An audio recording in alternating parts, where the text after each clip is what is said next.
Alhamdulillah, Green Lane Masjid and Community Centre will soon be opening its doors for congregational prayers. In accordance with UK government guidelines and for your safety, there are certain rules that must be adhered to. These are as follows. You must pre-register on the website. Once you have registered, you will receive an individual membership number which you must present when you attend for Salah. Masjid will open 15 minutes prior to Jamaat and close immediately after. Bring your own prayer mat and take it back home with you.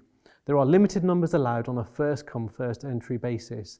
Bring your own bag and keep your shoes with you at all times. There is a one-way system in effect. Please adhere to the strict social distancing rules. There are no wudu or toilet facilities on site, so please make wudu at home.